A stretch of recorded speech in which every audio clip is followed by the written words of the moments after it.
Palate to Palate with Robert St. John and Wyatt Waters is made possible by a generous contribution from the Mississippi Farm Bureau Federation. Additional funding is provided by this and other public television stations and from viewers like you. Thank you.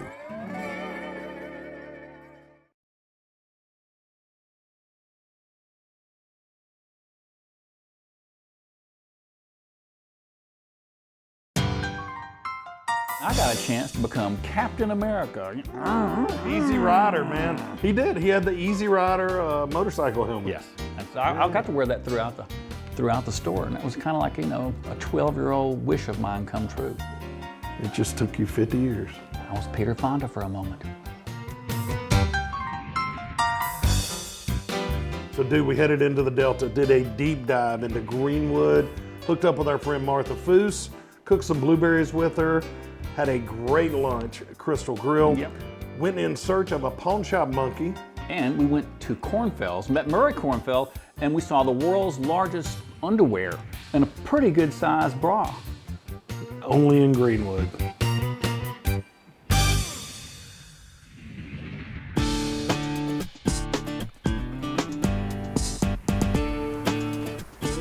You know, I think when people who don't live in Mississippi think of Mississippi, what they have in their head is the Delta. Sure. And what defines the Delta, to me, is not the landscape, but it's the people. Yeah. And there's a little bit of quirkiness. Oh, yeah. And eccentricity, but in a beautiful way. People drive. If you live in the Delta, you got to have a good tank of gas. Yeah, you really do. But the Delta is full of storytellers. It's full of true Mississippi characters. And that's why we love the Delta. You can see why they sang the blues there. Yeah.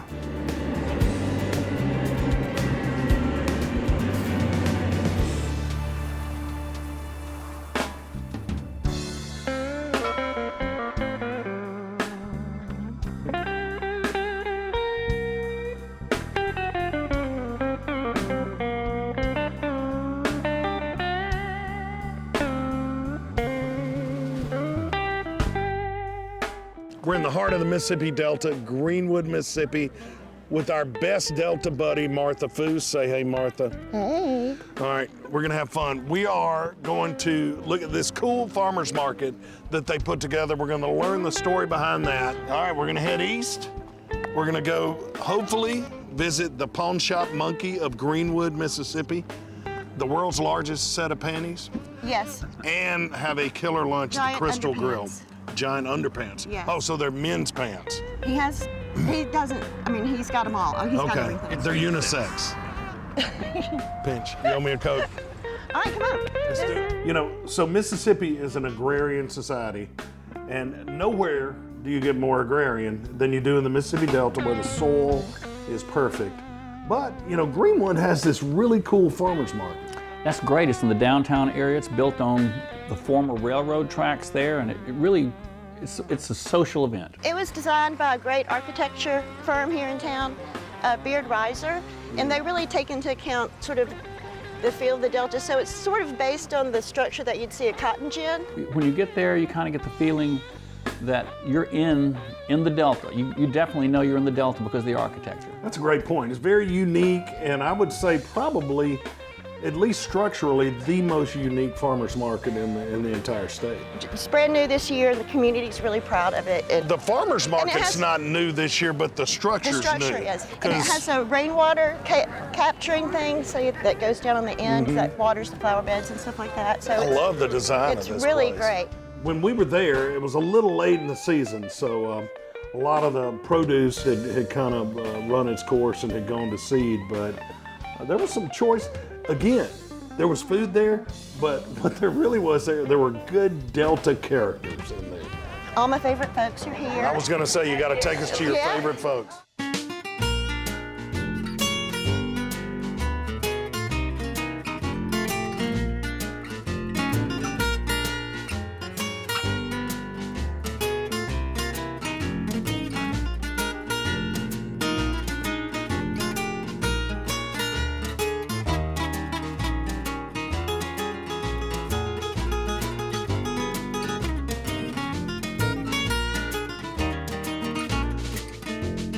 I got me some cannas, I got me some tomatoes, I got me some jams. Yeah, I got jam too. And it really has kind of cultivated a little community around it. So, people that you see, every Saturday, you're going to run into the same people. And it's just such a nice mix of folks for the town. So When I'm at the farmer's market at home, no one wants to get their picture made with me. It's usually, you walk around with Brett gets his picture made. But, I'm the guy that used to ride the bike around the neighborhood. well, we're just so proud to Create have you. havoc. Oh, yeah.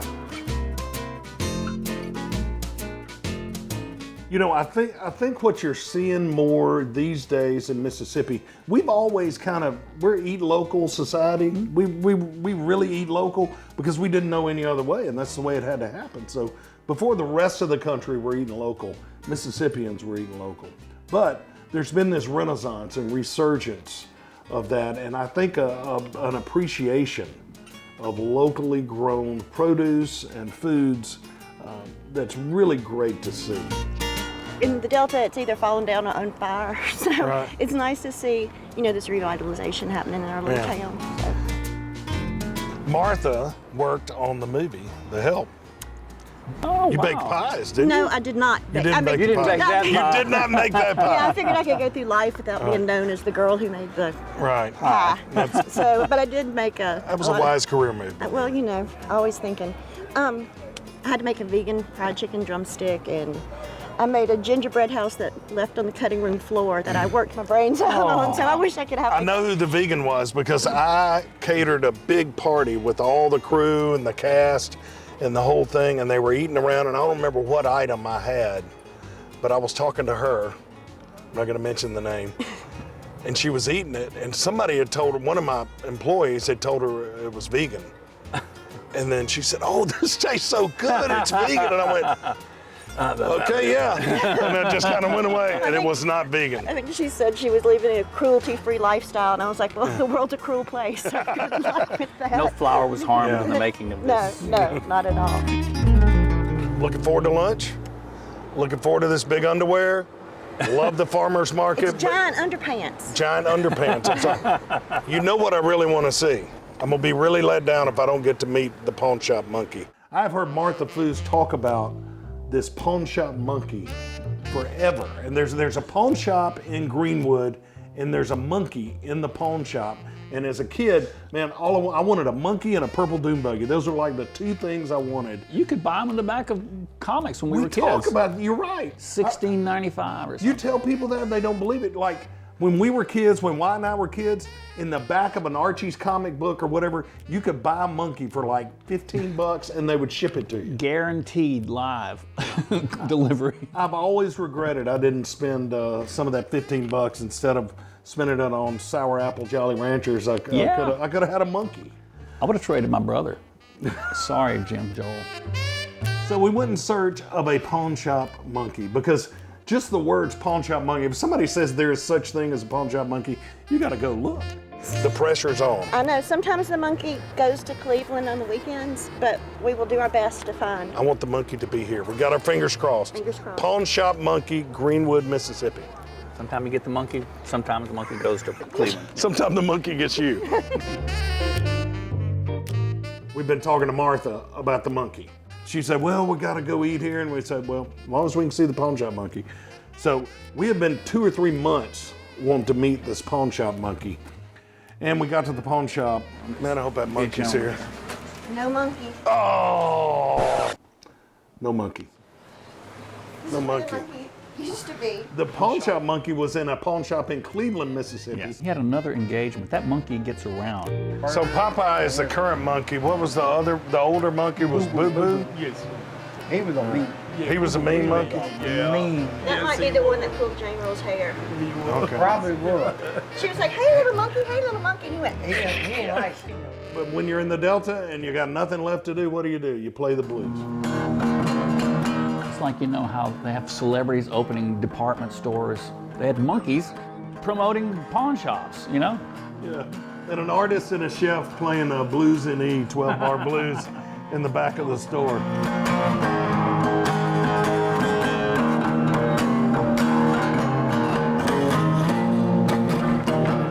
I I did break a string, though. I did. Sorry. Keith Richards. He plays 5 strings. And I think one of us was out of tune. I ain't saying who it is. I'm closer and nearer. B. In the Delta, you got to play the blues, even if you're out of tune. So, when they tell you you're going to meet a pawn shop monkey, you think, well, this is the level. You know, we're going to meet a pawn shop monkey. Does it get any better than that? Not within 2 blocks. Well, within 2 blocks, we Golly. met Murray Kornfeld, and it went up like to this level. A true Delta character.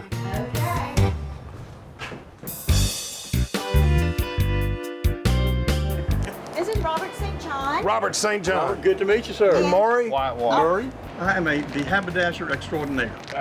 I can see that. Yeah. I can see that. This is the only store in the world that you can buy your underwear and a helmet at the same place. Just don't put the wrong one on your head.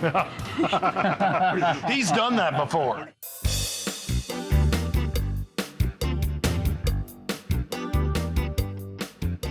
This. Oh, that? Wow. I just got to look at the cup size. I'm sorry, I'm a guy, so.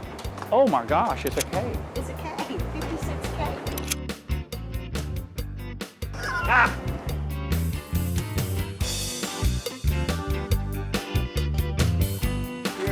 Peter Fonda, man, put it on. Oh. This is, I wanted to be Peter Fonda.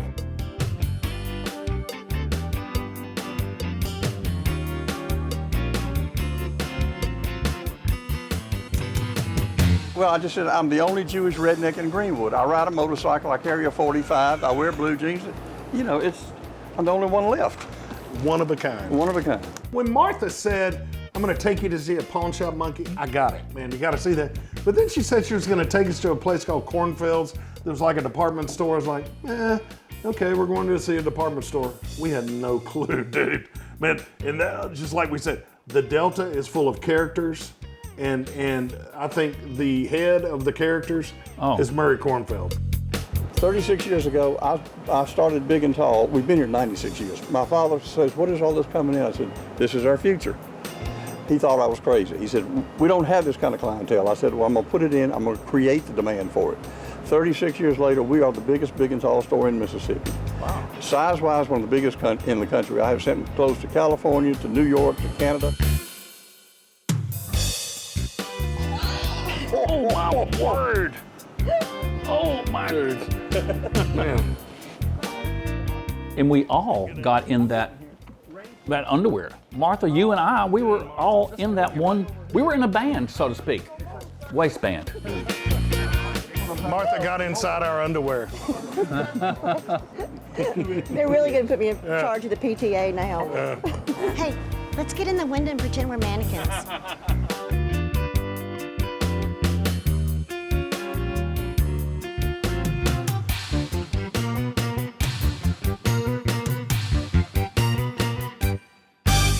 So for the last 20 years, anytime I've been anywhere near Greenwood, Mississippi, around lunchtime, I'm going to the Crystal Grill. Love that place. And anytime I'm in the Crystal Grill, I'm gonna get that pork cutlet with the gravy. Yeah. Takes up the whole plate. Good stuff. Oh, the pies was really great. The meringue was just stacked so high. As many times as I've eaten in the Crystal Grill, I've just really been in that front room. I didn't know. It's like a labyrinth, man.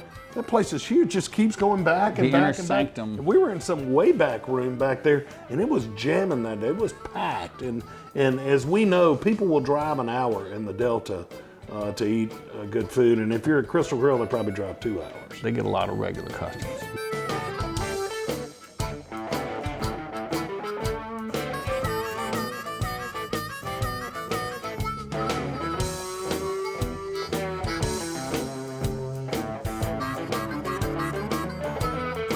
Our best Delta buddy, Martha Foose.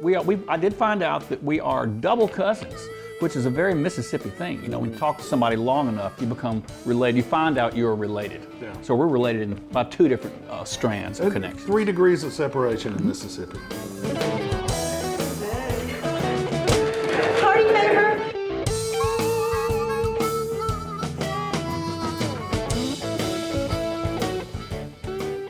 after lunch, you know, we got a painting done. Driving through Thornton, Mississippi. And I just found the silo that I thought was interesting.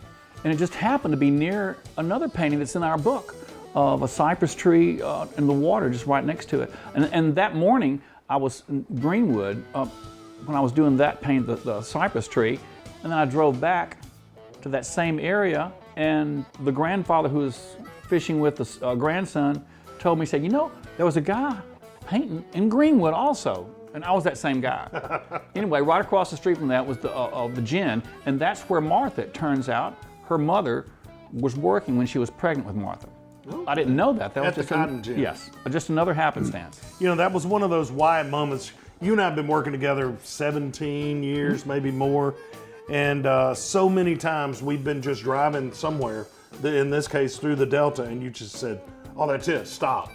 We stop, pull over, you know, you get out, you kind of frame it and look at it, and then boom, an hour and a half, 2 hours later, there's this beautiful painting. And that was a prime Wyatt moment right there. And just kind of stop the truck, I'm getting out, this is what I'm painting. Most of the time, you don't know the connection until after you've done the thing. You find it out while you're doing the thing. You say, oh yeah, well that's connected to this other thing. That's also very Mississippi, all these interrelations between things. I think it's a great representation of the Mississippi Delta. I mean, that's just something you see, and those cotton gins look a little different today than they did, you know, 50, 60 years ago, and that was one of the older ones. And so, as you have always done, whether it's downtown Jackson or some other part of Mississippi, you always seem to capture those things before we lose them, and that's an important thing that you do. Sometimes I think, you know, it's not a good thing that I paint something, because next thing you know, it's gone, but I at least get a chance to preserve it. That's funny.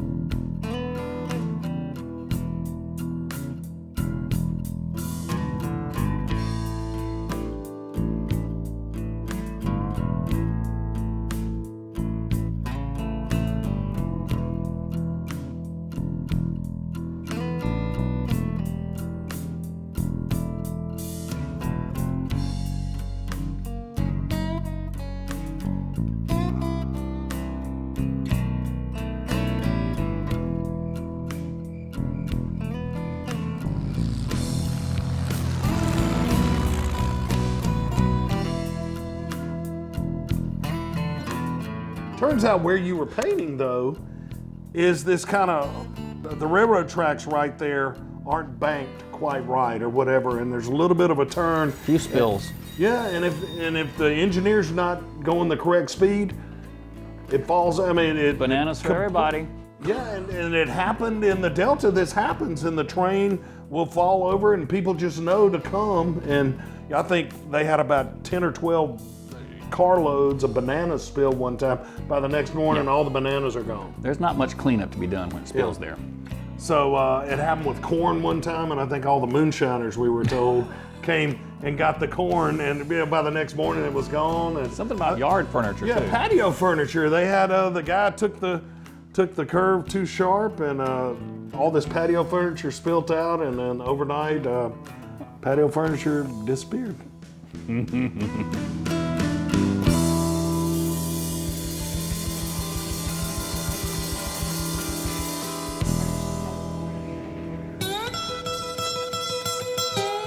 Cooking with Martha is a blast because she appreciates the heritage of the cuisine that we grew up eating, that our grandmothers prepared, but she also is a true professional, and she can add modern techniques to that. And she, maybe more than anybody I know, can blend both of those together. No gems and jellies. That's not true. I figured we would do a little bit of baking because I know that you. I need all the help I can get, but you're iffy with your baking. I'm novice. I am not a baker, period. This is a really great, simple cobbler. I call it Silent Shade Cobbler. It's named after a bridge over in Holmes County. Martha's husband was working at a blueberry farm, and it just made perfect sense. Got about 5 cups of blueberries in here. And then we're going to use some unbleached all-purpose. Then we're going to add in a half a teaspoon of salt some double-acting baking powder, and so it's going to act one time when it comes in contact with a liquid, which in this case is going to be milk, and it's going to react another time when it goes in the hot oven. So that's going to make us have a nice poofy, biscuity kind of top on top. We're going to use some mace. So then we're going to use a little bit of freshly grated nutmeg. And then also, I like to grind cinnamon. Also, it's going to add a little bit of lemon juice. Some lemon zest. Lemon zest. Here we're going to add 1.5 cups of granulated sugar. 1 cup. Whole milk. Good whole milk where it's Right. thick at the top. You got to shake it up. About 5 tablespoons of unsalted butter. This is just going to form kind of almost like an icing consistency batter. There's so many cobbler philosophies out there in the world, you know, the biscuit top, the lattice top, the almost slab pie type people kind of put into the cobbler. I think anything that's cooked down with fruit in it, I call it cobbler.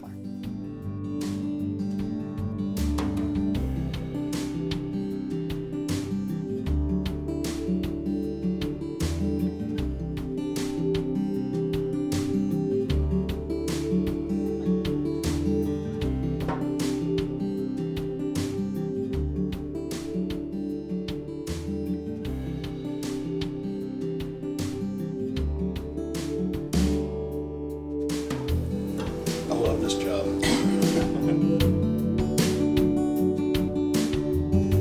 Okay, Bobby St. J, here comes the blueberry cobbler. Ooh, look at that. You need help me to get it? Okay. I should have done the polite, gentlemanly thing. Look there. This little guy's gonna simmer down for a little while.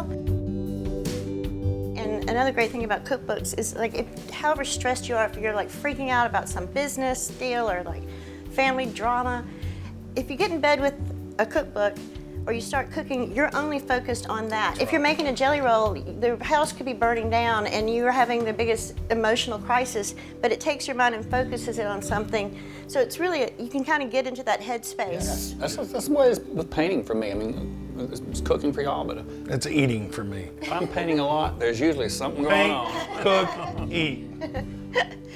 It's like eat, pray, love, but That's it. funner. Hey, thanks for having us. Anytime, You are awesome. Yay, I'm gonna hug you. Yay, next wonderful. time, savory. We'll do savory things. We will. So we cooked with Martha. We got to sit down in her kitchen, eat some blueberries, and that was great. But just the stories and just sitting there with you and Martha in that kitchen was a blast. The whole thing has been an adventure. I mean, every episode, everything we've done has been coming to this book, and it's been exciting to have this documented. Yeah, you know, we filmed our pilot for a TV show in my gosh. 2002. And it's airing here in 2017. So 15 years later, I had 30 years had younger. hair at the time. Yours was a little darker. But we finally got this TV show thing done, and it has been a blast.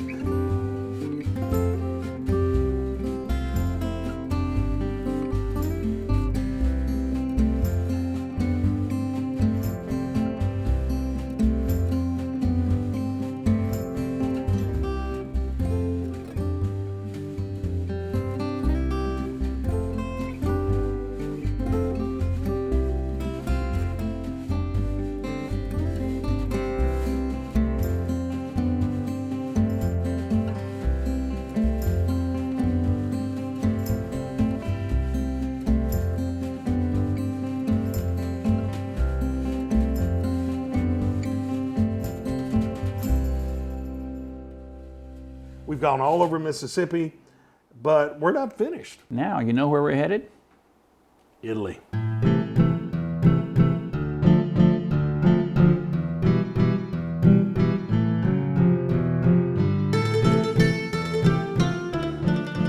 Now we are going to Italy to show these people what Mississippi is about. That's right. You know, Tuscany is a lot like Mississippi, and that's true because it's an agrarian society, just like Mississippi. It's very family oriented. It's all about food, art, wine, stories. Yeah, it's good to go over to Italy and share a little Mississippi with them And it's always good to take Mississippians with us to Italy. It's a fun time. We're the import-export business. Hey, I never thought about that. So next season, we're heading across the pond. It's been fun in Mississippi. We're gonna amp it up a little bit. We're gonna have even more fun in Tuscany. See you there. Arrivederci.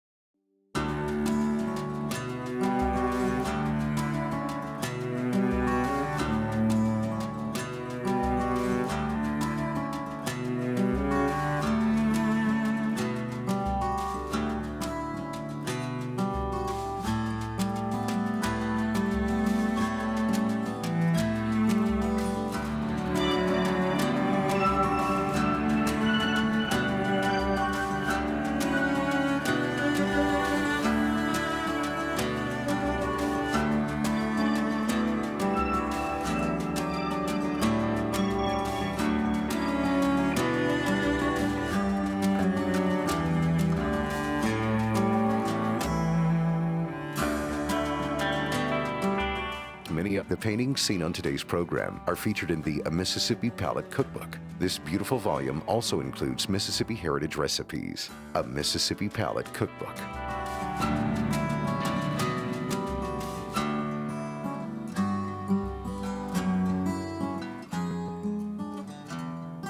Palate to Palate with Robert St. John and Wyatt Waters is made possible by a generous contribution from the Mississippi Farm Bureau Federation. Additional funding is provided by this and other public television stations and from viewers like you. Thank you